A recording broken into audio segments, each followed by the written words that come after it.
이런 얘기가 있어요. 9억 이하 아파트 청약 대출도 중단된다. 그래서 좀 청약이 어렵지 않나 이런 얘기가 있는데 이게 네. 어떤 얘기예요? 그 얘기가 나온 이제 사례가 있었는데 네. 최근에 이제 힐스테이트 광교 중앙역 퍼스트라는 곳이 이제 분양을 했습니다. 네. 근데 거기 이제 당첨만 되면 한 5억에서 많게는 한 7억까지 차익이 나는 곳이었거든요. 네. 네, 그러니까 이제 시행사 입장에서도 대출 알선을 굳이 해주지 않아도 완판하는 데 있어서 문제가 크게 없었던 거죠. 네. 그래서 사실 원칙적으로는 9억 이하면 대출이 가능하다고 보면 현재는 맞다고 생각하고요. 네네. 다만 이렇게 특수한 경우에 이제 뭐 당첨 즉시 시세 차익이 확실한 경우라면 뭐 이렇게 좀 예외적인 규정은 있을 수 있으나 일단 좀 이런 특이한 사례만 네. 좀 참고하시면 될 것 같고 이게 딱 한 측면에서만 바라볼 것은 아니라고 생각하고 최근에 어떤 은행에서는 잔금 대출 한도를 네. 기존에는 KB 시세 대비 뭐 LTV 40% 50% 이런 식으로 책정을 했는데 뭐 국민은행 같은 경우에는 그 KB 시세랑 분양가랑 낮은 거를 선택하겠다 이렇게 이제 했더라고요. 네. 근데 약간 좀 일시적인 거라고 저는 생각을 해요. 왜냐하면은 어찌됐든 청약이라는 것은 온전히 이제 무주택자, 실수요자를 위한 제도이고 그런데 대출마저 안 된다고 하면은 그 청약을 할 수 전혀 없잖아요. 그러니까 주거 사다리를 아예 걷어 차버리는 거기 때문에 조금 지금 뭐 금융위원장도 바뀌고 그래서 가계대출 총량 관리도 하고 또 은행이 매년 할당된 실적을 채우게 되면 대출을 좀 축소시키는 경향이 있기 때문에 연말로 갈수록 또 그렇죠. 그래서 이제 그런 것들이 조금 맞물리면서 이제 중도금 대출이나 뭐 잔금 대출도 조금 좀 일시적으로 좀 축소된 느낌으로 받아들이면 될 것 같고요. 일단은 청약에서 관련된 중도금 대출이나 잔금 대출은 그래도 비교적 좀 안전하게 은행도 생각하기 때문에 좀 일단은 지금 설정되어 있는 LTV 한도를 따른다라고 생각하시면 될 것 같아요. 지금 설정되어 있는 LTV 한도를 따른다는 게 무슨 얘기예요? 그러니까 조정 대상 지역은 50%, 네. 그다음에 투기 지역은 40%. 네. 그 내가 그 중도금 대출 받을 때 조정 지역은 50%까지 대출이 가능하고 네. 투기 지역은 40%까지 대출이 가능하기 때문에 그 규정을 따라서 내가 대출을 받을 수 있다라고 보시면 됩니다. 그럼 예를 들어서 조정 지역 9억 이하 전부 다 대출이 되는 건 아니네요. 네, 그래서 비조정 지역은 중도금 대출 60% 중에 60%가 전부 다 되고, 이제 조정 지역이라고 하면 중도금 대출 60% 한도 내에서 50%는 되고 10%는 잔압을 하는 게 원칙이죠. 그리고 잔금은 이제 내가 내야 되고. 네, 맞습니다. 그러니까 계약금만 있다고 당첨이 해결이 되는 건 아니네요. 그래서 원칙적으로는 잔금 때 내가 30% 잔금 플러스 중도금 뭐 대출 일부를 또 잔압을 해야 되는데. 사실은 요즘 같은 경우에는 뭐 임대차 3법이나 뭐 공급 좀 불균형으로 인해서 전세값도 많이 올랐잖아요. 그래서 실제로 뭐 내가 전세를 두게 되면 뭐 분양가에 육박하는 금액으로 전세를 두기도 하고 또 KB 시세를 기준으로 대출을 받으면 30% 자금보다는 좀 못 미치게 내 자금이 필요하기 때문에 그런 부분에서는 조금 더 여유 있게 생각할 수 있을 것 같아요. 그러면 잔금을 납부를 할 때 세로서 그거를 전세 받아서 납부를 한다는 거잖아요. 네, 맞습니다. 그렇게 할 수가 있어요? 네, 할 수 있고. 그럼 어떻게 해야 돼요? 그런 거는? 제가 실제로 이제 뭐 6억에 분양을 받아서 6억을 대출받고 5천만 원에 160 월세를 뒀거든요. 그러니까 이제 5천만 원이 새로 생기고 이제 6억에 대한 담보 이자는 이제 월세로 상환하고도 남는 약간 이런 구조가 됐어요. 근데 물론 지금 제 사례는 이제 이전에 받았기 때문에 지금 딱 이렇게 일치할 수는 없는 사례지만 어찌됐든 지금 전세 가격도 많이 올랐고 했기 때문에 자금 30%가 온전히 필요하다라기보다는 조금 더 많이 줄을 수 있는 가능성이 있다 이렇게 좀 바라보면 좋을 것 같아요. 그럼 예를 들어서 이 전세를 맞춘다고 했잖아요. 그러면은 그 세입자분한테 이거를 은행에다가 바로 넣어주세요 이렇게 얘기가 되는 건가요? 그 잔금을 치를 때 그 시행사한테 그 분양 대금을 다 완납을 해야 키를 받잖아요. 그러니까 그 시행사 계좌에 입금을 하는 거죠. 키를 받는 날 바로 전세를 맞추는 거구나. 네, 세입자 잔금으로 잔금 플러스 내 돈을 합쳐서 그 분양 대금을 치르는 거죠. 아, 저는 분양을 한 번도 안 받아봐가지고 네. 전혀 그 어떻게 되는지 몰랐는데 네. 그게 약간 갭 투자랑 비슷하네요. 그렇죠. 예, 갭 투자도 마찬가지로. 네, 그 전주인한테 이제 세입자가 바로 넣으면서 뭐 그렇게 하는 경우도 있잖아요. 네, 맞습니다. 아, 그렇게 날짜를 맞춘다. 아, 그래서 처음에 이제 어떤 한 단지가 들어오면 그 동네 전세가가 막 빠지고 이런 게 네. 이제 그런 물량들이 많이 나오나 보네요. 그렇죠. 입주 기간이 이제 2달 정도면 사실 굉장히 타이트한 거거든요. 네. 또 세대는 뭐 1000세대, 뭐 많게는 뭐 1500세대, 2000세대까지 가기 때문에 네. 전세가가 많이 떨어지죠. 2달 안에 전세 맞춰야 되니까. 그렇죠. 아, 2달 안에 잔금을 내야 되는 거죠. 그렇죠. 안 그러면은 네. 뭐 시행사에서 내용 증명도 날라올 수도 있고 네네. 예, 연체 이자도 붙으니까요. 아, 그럼 지금 실제로 8억 정도 되는 아파트 분양 받으려면 한 얼마 정도 필요한 거예요? 제가 이제 계산을 해보면 9억 이하로 해봐서 네. 이해를 조금 편하게 하기 위해서 네. 비조정 지역이라고 가정을 하고 비조정 지역. 네. 이제 설명을 하면 LTV가 얼마인가요? 50인가요? 60인가요? 60% 60%. 네, 나옵니다. 네. 그래서 일단 8억이라고 하면 10%니까 8천만 원 처음에 계약금으로 들어가고요. 내 돈 8천. 그다음에 60% 중도금은 이제 전부 다 나온다. 은행 대출을 통해서. 네. 그리고 나머지 30%는 이제 잔금 대출. 네. 네, 잔금 대출을 통해서 받을 수 있다라고 보시면 되고요. 여기에서 이제 중도금 대출이 비조정이면 60% 나오고 앞서 네. 말씀드린 것처럼 조정 지역이면 50%, 투기 지역이면 40%. 아, 근데 잔금 대출은 또 뭐예요?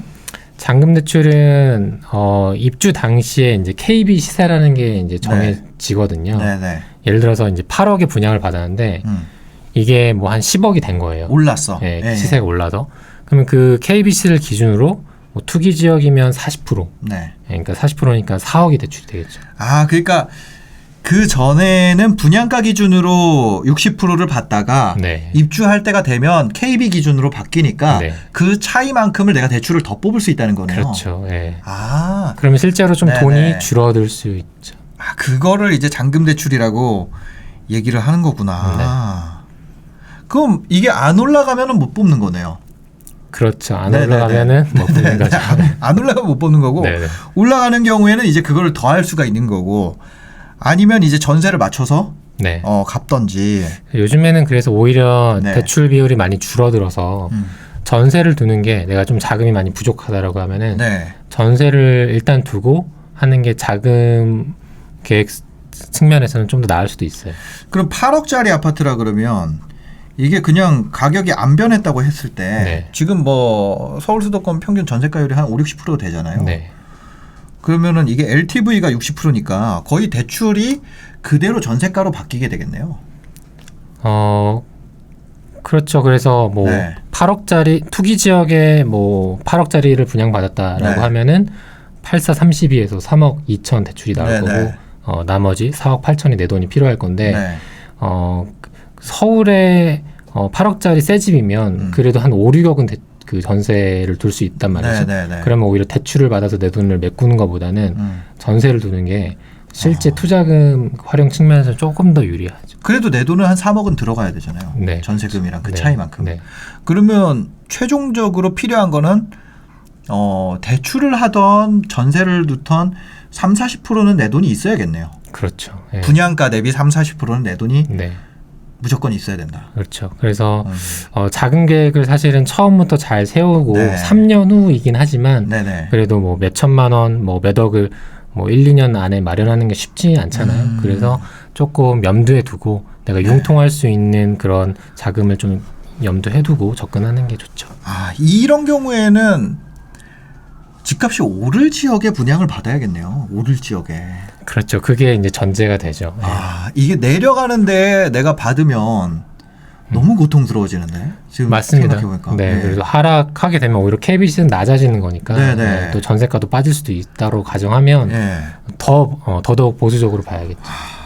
그냥 분양권이라고 무조건 다 좋은 건 아니네요. 그렇죠. 그래서 뭐 시기가 안 좋을 때는 뭐 네. 마이너스 P도 있었던 지역들도 있었으니까요. 네. 아, 그래서 마이너스 P가 생기는구나. 그렇죠. 예. 던지면 네. 뭐 누가 3천 손해보고 팔았는데도 안 팔리면 누군 또 이제 4, 5천 손해보고 팔고 네. 이렇게 될 수 있죠. 그래서 청약 자격이 네네. 되고 제가 뭐 어제도 어떤 분과 이제 그 청약 상담을 했는데 네. 어떤 단지에 넣으면 당첨권이에요. 네. 그래서 꼭 넣으시라고 했는데 계약금을 마련할 상황이 안 된다 식으로 하는 거예요. 네, 네. 그래서 너무 아깝다. 네. 꼭 넣어보시면은 될 수 있는 곳이고 당첨 즉시 뭐 몇 억 차익이 나는 곳인데 네, 네, 네. 어떻게든 꼭 마련을 해서 넣어보시라고 했는데 이 자금 계약금이 안 돼서 걱정이다 이런 말씀하시는 거 보면 확실히 네. 자금 계획이 좀 중요하기 때문에 네. 지금 현재 청약을 관심 있게 보시는 분들이라면 좀 자금 계획도 잘 세우면 좋겠습니다. 계약금이라는 거는 어떻게 빼박이네요. 이거는.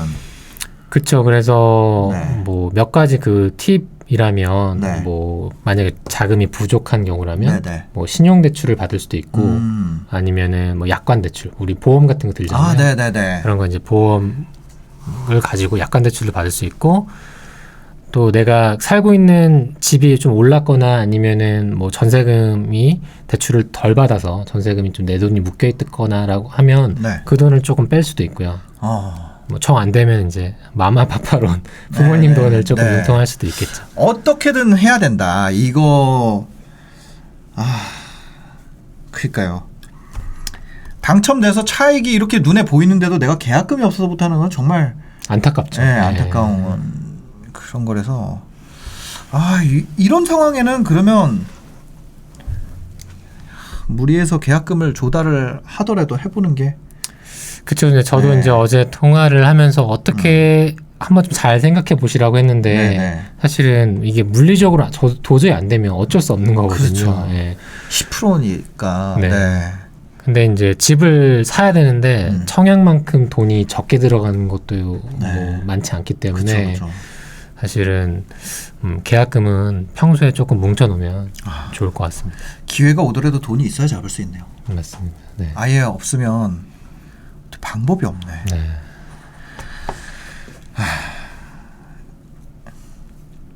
분양권 같은 경우 계약금 내기 전에 전매하는 경우도 있지 않아요? 불법이긴 한데 시장에서는 그런 경우도 있잖아요. 뭐 요즘 같은 경우에 이제 아파트는 거의 네. 힘들다고 보고요. 네네. 정말 지방에 네. 뭐 계약금 넣고 전매할 수 있는 그런 곳 빼고는 거의 힘들다고 보고 뭐 최근에 옛날에는 뭐 그렇게 했던 것 같은데. 네네. 네. 뭐 최근에는 주거 대체제로 활용되는 뭐 오피스텔이나 뭐 생활은 숙박시설 이런 것들은 조금 빠른 전매가 이루어지고 있죠. 그러니까 예전에 분양권 그 당첨되자마자 떴다방인가? 거기서 이제 바로 거래되잖아요. 그냥. 네네네. 근데 지금은 그런 거는 또 그것도 안 된다는 거죠. 그렇죠. 그게 원래 불법인가요? 그게? 불법이죠. 그래서 그런 걸로 인해서 계속 시세가 오르고 네. 하니까 정부에서 이제 소유권 이전 등기까지는 못 판다. 이렇게 이제 전매 제한을 네. 등기 치고 팔 수 있다. 지방 같은 경우 이제 뭐 안 묶여 있는 지역, 전매가 안 묶이는 지역들도 있잖아요. 네, 그런 곳은 이제 계약금 넣고 나서는 또 전매할 수 있죠. 네, 전매할 수 있죠. 네네. 지금 분양권 전매가 제한이 되다 보니까 돈이 없는 분들 같은 경우는 좀 들어가기 어려운 부분이 있네요. 네, 맞습니다. 지금 뭐 분양권이 진짜 뭐 있으면 돈 된다 하니까 아무데나 가서 막 분양 받는 분들도 있거든요. 네. 그냥 막 어쨌거나 뭐 되기만 하면 된다 이렇게. 근데 그건 아니라는 거잖아요. 네, 그런 지역일수록 이제 내가 탈출하는 시점을 조금 잘 잡아야 되죠. 네, 뭐 탈출한다는 게 어떤? 탈출한다는 것은 매도해서 네네. 수익을 이제 실현하는 것을 의미하는데요. 사실은 요즘 같은 장은 뭐 수도권 이외에도 뭐 전세 매매 시세가 많이 올라가고 있거든요. 네네. 투자자들이 돈이 갈 데가 없다 보니까 뭐 실소유자뿐만 아니라 투자자들도 많이 좀 적극적으로 움직이고 있는데 네. 그러다 보니까 그간에 오르지 않았던 상품이나 지역들도 많이 좀 오르고 있어서 네. 그런 곳을 투자하는 것도 좋지만 그런 경우에는 내가 언제 수익 실현을 하고 나올 것인가 그걸 좀 염두에 두고 들어가면 좋을 것 같습니다. 주변 아파트 가격과 비교해서 네. 이 새 아파트가 뭐 어느 정도 차익이 있는지 한번 보는 게 가장 우선인 것 같고요. 그 동네 다른 아파트. 네, 뭐 예를 들어서 5억에 분양을 했는데 네. 그 주변은 다 20년 차 구축 아파트만 있어요. 네. 근데 그 중에 가장 구축 아파트가 뭐 한 4억 5천? 네. 뭐 많게는 5억까지 한다고 하면은 이 새 아파트는 확실히 대장이라고 볼 수 있죠. 아, 그죠. 새 거니까. 네, 뭐 지상 주차장도 없을 거고 네네. 커뮤니티 시설도 잘 돼 있을 네네. 거고. 그래서 그냥 일단은 인근 시세와 비교하는 게 가장 기본적인 뭐 방법일 것 같습니다. 이거는 되게 간단하네요. 네, 간단하죠. 네. 아, 내가 이거 해야 될지 말아야 될지 그냥 딱 보면은, 근데 예를 들어서 외곽으로 나갈수록 네. 아파트가 없는 지역도 있잖아요. 네. 그런 데는 어떻게 해야 돼요? 근데 사람들은 그 심리는 거의 유사한 것 같아요. 제가 임장을 많이 다녀도 네. 새 아파트 선호도는 항상 네. 유사한 것 같아요. 그래서 어느 지역이든 그 지역에 신도시가 생기거나 네. 아니면 조그만 신도시보다 적은 뭐 택지지구라도 생기면 네. 거기가 조금 처음에는 좀 더디지만 올라가는 게 좀 그 주변에 인프라도 형성되고 학교도 갖춰지고 하면 네. 살기가 좋은 곳을 알고 네. 다 글로 흡수가 되더라고요. 그러니까 뭐냐면 그게 아파트 없는 동네에 네. 얘가 처음으로 떵 들어오는 거예요. 네네. 그럼 얘는 비교할 게 없잖아요. 근데 이제 네. 그것도 일단 인구가 어느 정도는 뭐 10만이든 네. 뭐 30만이든 어떤 일정 수준 이상으로 좀 갖춰줘야 하고 네. 이게 막 읍면이 있잖아요. 완전 시골 동네. 그래서 뭐 갔는데 뭐 할머니나 할아버지들이 많이 사시는 네네. 그런 지역은 아파트가 와도 아마 그거를 받아들 수요가 많지 않을 거고요. 제가 이제 어떤 추천드리고 기준으로 삼는 지역은 네. 갔는데 유모차를 끌고 다니거나 네. 아이들이 뭐 엄마 손잡고 학교를 가거나 아이를 키우는 지역을 의미하거든요. 네. 그런 지역은 아파트 수요가 항상 어느 정도 갖춰졌다고 볼 수 있습니다. 일단 무조건 분양한다 그러면 다 들어가는 게 아니라 신혼부부 수요가 좀 있는. 네, 신혼부부, 그다음 아이를 키우는. 정주 여건을 좀 본다는 거네요. 네, 맞습니다. 그래서 주거 환경이 괜찮은 곳으로 들어가는 것이 좀 안정적이겠다. 네. 이렇게 얘기를 해주셨거든요. 네. 그럼 이제 나이별, 상황별 좀 청약 전략 구체적으로 좀 살펴보도록 하겠습니다. 이게 가장 어려운 것 같아요. 자녀가 없는 신혼부부 네. 아니면 아직 결혼도 안 했어요. 예비 신혼부부 이런 네. 경우에 어떻게 좀 준비를 해보면 좋을까요? 지금 같은 상황에서는 이제 1인 가구가 묶어서 한번 답변 드릴 수 있을 네. 것 같은데 이 정부에서 이제 올해 11월부터 청약 제도가 일부 바뀌는 게 11월이요? 네. 바뀔 거라고 이제 고시한 게 있습니다.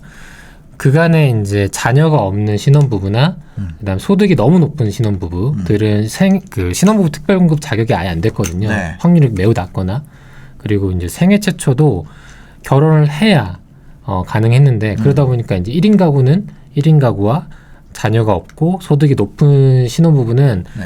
청약에 이제 사각지대에 있다라고 이제 표현을 했죠. 그래서 이번에 이제 11월부터는 일부 물량을 할당을 해서 그런 세대들에게도 청약 기회를 주겠다라고 이제 했기 때문에 일단 이런 것도 한번 고려를 해보시면 좋을 것 같고요. 30% 물량이 신혼부부와 생애 최초 물량으로 할당되니까 네. 그것도 한번 좀 고려를 해보시고 이게 11월부터 된다는 거죠? 네, 11월부터 예정이 될 것이라고 하고요. 네. 그리고 이제 신혼부부라면 뭐 이건 제 한 가지 팁인데 많은 분들이 잘 모르시는 게 신혼희망타운이라고 있거든요. 신혼희망타운. 네. 그래서 지금 3기 신도시 하면 그 3기 신도시 플러스 신혼희망타운도 일정 부분 계속 공급이 되고 있거든요. 공급될 예정이고. 네네. 그리고 경쟁률을 봐도 이 민간 청약에 비해서 공공분양 청약이 낮고요. 그 다음에 신혼희망타운 경쟁률은 더 낮아요. 네, 근데 입지가 좋고 금액은 또 저렴한 편이거든요. 네네. 네.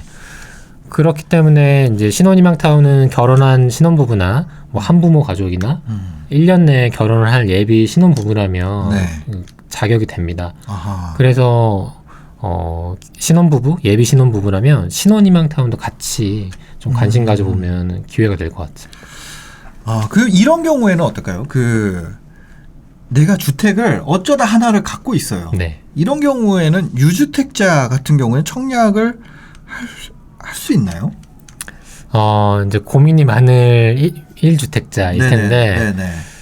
그 유주택자는 일단 청약에 대해서 뭐 관심이 없는 경우도 있는데, 뭐 제가 이제 올해 5월에 이제 신사임당님과 인터뷰하고 그 사이에도 이제 제가 주택이 있음에도 또 분양권에 계약을 했었거든요. 네네. 그래서 사실은 좀 시야를 넓히면은 뭐 조정 지역이나 뭐 비조정 지역, 그다음에 아까 말씀드린 오피스텔이나 뭐 생활형 숙박시설 네. 이런 식으로 투자의 기회는 항상 열려 있다고 생각합니다. 그리고 뭐 조금 내가 더 투자를 공격적으로 또 내 명의를 움직이지 않으면서 투자한다면 법인 투자도 생각해 볼 수 있기 때문에 법인 같은 종부세가 높지 않아요? 네. 근데 이제 그것을 극복하고라도 이게 더 시세차익이 크다라고 하면은 네. 요즘엔 또 취득세 중과로도 또 투자를 하시는 경우도 있거든요. 12% 내고? 네. 저도 실제로 그랬었고. 아. 그래서 처음에는 그게 되게 위축되지만 네. 이제는 그걸 이제 극복해서 투자하는 사례들이 좀 나오고 있습니다. 6%. 8% 12%. 네. 종부세가 그거잖아요. 네. 종부세가 공시지가의 6%니까. 네, 3% 6%. 실제로 공시지가가 한 60에서 70% 수준 아닌가요? 맞습니다. 그렇죠. 네네. 그러니까 실제로는 6%에 한 70% 낸다 그러면 4.4% 정도 네. 매년 나가는 건데 네. 그렇죠. 4% 이상 상승률이 나올 수 있는 지역이면은 근데 이게 또 양도세가 그러니까 그러네요. 그거를 감안을 하고도 예를 들어 차익이 이만큼이야. 네. 이 동네. 네네. 그러면 안 할 이유는 없죠. 그렇죠. 일단은 네. 이게 종부세라는 게 일단 내 주머니에서 먼저 나가니까 네. 그 수익을 실현하기 전까지는 마이너스니까 네. 사실은 좀 부담이 되는 건 사실이거든요. 플러스 재산세도 나가니까. 네. 근데 이제 내가 좀 버틸 수 있는 여력이 있고 이게 또 시세차익이 요즘에는 또 눈에 보이거든요. 오르는 게. 네. 그렇다고 하면은 조금 과감하게 하는 것도 방법이고 실제로 네. 좀 그렇게 투자하시는 사례들도 좀 보이고 있습니다. 오피스텔이나 또 그런 경우 그 생활형 숙박시설 네. 이런 거 같은 경우는 좀 하시는 것 같더라고요. 네, 맞습니다. 네. 그 오피스텔 이번에 규제가 풀려가지고 오피스텔 분양이 좀 기대가 됩니다. 네. 예, 이번에 그 사실 기존의 오피스텔 아파텔이라 그러죠. 네네. 큰 평수에 바닥 난방 되는 거 방 3개짜리 네네. 그런 게 이제 공급이 안 됐었는데 이제 새로 공급이 되니까 네네. 차익이 좀 있게 나올 것 같아요. 그런 그렇죠. 뭐 주거 대체제로서 활용할 수 네. 있는 기회가 되겠죠. 그런 거는 지금까지 분양이 잘 없었겠네요. 그런 규제 때문에. 네, 주로 이제 85 이하, 뭐 59 이하 약간 네. 많았죠. 85 이하가 된다 그러면 실제 오피스텔이 85면은 20평대거든요. 아파트로 네, 치면. 아파트 한 25평 정도. 그렇죠. 네. 20평대다 보니까 좀 작죠. 네. 네. 뭐 지금 핫한 거는 30평대, 9평이라 그러잖아요. 네, 9평. 지금은 9평이 핫한 시장이다 보니까 그런데 이제 9평 오피스텔도 나온다는 거잖아요. 네, 맞습니다. 네. 그 분양을 공부해 볼 만한 분양 시장이 조금 더 넓어지는 것 같은 생각이 들기도 합니다. 네, 그래서 뭐 아파트 청약을 공부하면 사실은 요즘에 뭐 일시적인 트렌드일 수도 있지만 뭐 네. 오피스텔이든 생수기든 민간임대든 뭐 구조는 거의 유사하거든요. 네. 그래서 조금 더 빨리 습득할 수 있죠. 이런 부분 같은 경우는 처음 투자하는 분들이 들어가기에는 조금 겁나죠. 네. 네, 겁나고 해서 일단 아파트로 한번 네. 그 경험을 해보시고 넘어가는 것을 추천드립니다. 그러니까요. 무주택인 분들은 취득세가 4%기 때문에 네. 오피스텔 같은 경우는 생숙도 4%더라고요. 네. 그래서 굳이 내가 무주택에 1주택 할 때는 1%인데 네. 그거를 들어갈 필요는 없을 것 같고. 네. 여튼 그렇습니다. 분양권만 알아도 해볼 만한 것들이 좀 많이 생기는 것 같아요. 그렇죠. 분양권만 하나 잘 해놔도 뭐 내가 부동산 투자 일반 매수할 네. 때도 사실 볼 수 있는 것 시야가 굉장히 넓어지거든요. 뭐 어디가 로얄층인지 그래서 뭐 피를 더 주고라도 네. 이걸 사는 게 맞겠다, 아니겠다 이런 판단도 할 수 있고 네. 그리고 앞서 말씀드린 뭐 다른 뭐 민간 임대나 오피스텔 이런 상품들도 할 수 있기 때문에 청약이 단순해 보이지만 또 깊게 알면 알수록 공부할 것도 많고 활용할 수 있는 측면이 많기 때문에 한 번씩 좀 공부해 보면 좋을 것 같습니다. 네, 이번에 그 책을 하나 쓰셨어요. 네. 책이 어떤 책인가요? 네, 이번에 이제 아파트 청약 이렇게 쉬웠어라는 제목으로 책을 출간하게 들어보면 되었습니다. 그게 어려운 것 같은데. 장면. 네. 예. 뭐 일단은 출간하는데 뭐 제가 집필하는데 한 2년 이상 걸렸고요. 네네. 네, 그간에 제가 경험했던 노하우와 또 회원들의 사례를 좀 읽기 쉽게 네. 가독성 있게 좀 담아냈습니다. 네. 이 수강생이 한 몇 분 정도 되세요 지금까지? 강의 오래 하셨죠? 네, 2년 이상 했고요. 네. 당첨자는 그래도 매년 한 뭐 1,000명 전후로 나오는 것 같습니다. 네. 1,000명 정도 이제 네. 배출을 한 거잖아요. 당첨자를. 네네. 그 비결은 뭔가요? 우선은 네. 일단 실전에 그 경험과 사례가 있느냐가 저는 제일 중요하다고 보거든요. 어떤 내가 수업을 듣던 강의를 듣던 간에 네네. 저는 이제 분양권 관련해서 뭐 경험도 많이 했고 네. 수익 사례도 생기면서 아 정말 이것만 알면 된다. 이 부분은 뭐가 중요하다. 이런 네. 것을 좀 확실하게 알게 됐고 그런 것을 이제 전달하면서 이제 수강생분들도 당첨이 되고 또 그분들이 당첨되면서 또 다른 수강생이 오면 또 네. 도와주고 하면서 이런 게 계속 선순환되면서 좀 빠르게 네. 좀 사례를 만든 것 같아요. 포인트 하나만 알려주세요. 포인트요? 네. 그래서 알려주세요. 네. 사실은 청약은 좀 정보가 중요한 것 같아요. 정보. 네. 어떤 정보일까요? 그 저 이번에 강릉에 롯데캣을 넣었거든요. 아, 안 됐어요. 저희 엄마도 안 되고 다 안 되더라고요. 강릉이 또 핫해서. 네. 네네. 아, 그거 됐어야 되는데. 네. 정보가 좀 상당히 중요해서 네. 뭐 청약 통장이 없어도 당첨되는 사례들이 좀 나오곤 하거든요. 그래서 뭐 일례로 올 초에 뭐 인천의 어떤 단지가 자녀 세대가 나왔었어요. 네. 근데 저희 이제 뭐 수강생 단톡방에서 그런 자녀 세대 선착순 자녀 세대 정보를 보내줬고 네. 제가 공유를 해줬더니 미혼의 어떤 여성분께서 그걸 보자마자 네. 그 회사 팀장님한테 그 네. 평일이었거든요. 네. 가서 팀장님 지금 배가 아파서 조퇴를 네. 해야겠다라고 하고 바로 택시 타고 글로 간 거예요. 그다음에 선착순으로 네. 로얄동 로얄층을 잡았죠. 네, 그래서 지금 시세가 한 2억 정도는 올랐거든요. 네. 네, 그러니까 청약은 일단 정보, 흐르는 정보를 빨리 캐치할 수 있는 그런 정보. 네, 정보를 조금 노출되어 있어야 되고 네. 그 노출되었을 때 내가 빠르게 판단할 수 있냐 없냐 네, 또 그것도 좀 중요한 것 같습니다. 그 전에 좀 스터디가 돼 있어야겠네요. 그렇죠. 그래서 평소에 공부가 되어 있냐 안 네. 되어 있냐가 사실은 굉장히 중요하거든요. 판단을 빠르게 해야 되니까. 네, 왜냐하면 몇 천만 원을 내가 계약금을 써야 되는데 네. 그래서 급매물이 나와도 부동산 수장님이 급매물을 소개해줘도 계약을 못하는 분들은 계속 못하거든요. 못하죠. 네. 네. 이게 싼지 비싼지 모르니까. 네. 네. 그래서 미리 공부하고 정보를 조금 노출시켜 놓으면 청약은 특히나 좀 기회가 있다고 생각합니다. 알겠습니다. 책 제목이 어떻게 되나요? 책 제목은 아파트 청약 이렇게 쉬웠어입니다. 네. 아파트 청약 관련된 궁금증이 있으신 분은 베니아님의 쓰신 책 아파트 청약 이렇게 쉬웠어 한번 보시면 도움이 될 것 같습니다. 오늘도 이렇게 바쁘신데 네. 함께 해주셔서 감사합니다. 네. 마지막으로 하시고 싶은 말씀 있으실까요? 지금 뭐 무주택자, 1주택자, 뭐 다주택자 뭐 다양한 입장에서 이 방송을 보고 계실 텐데요. 청약을 한번 배워놓으면 뭐 나뿐만 아니라 우리 가족이 평생 행복해질 수 있는 수단이기 때문에 한번 꼭 공부해 보시면 좋을 것 같습니다. 네, 알겠습니다. 오늘 네. 함께 해주셔서 감사합니다. 네, 감사합니다. 네, 영상 봐주셔서 감사합니다. 행복한 하루 되세요.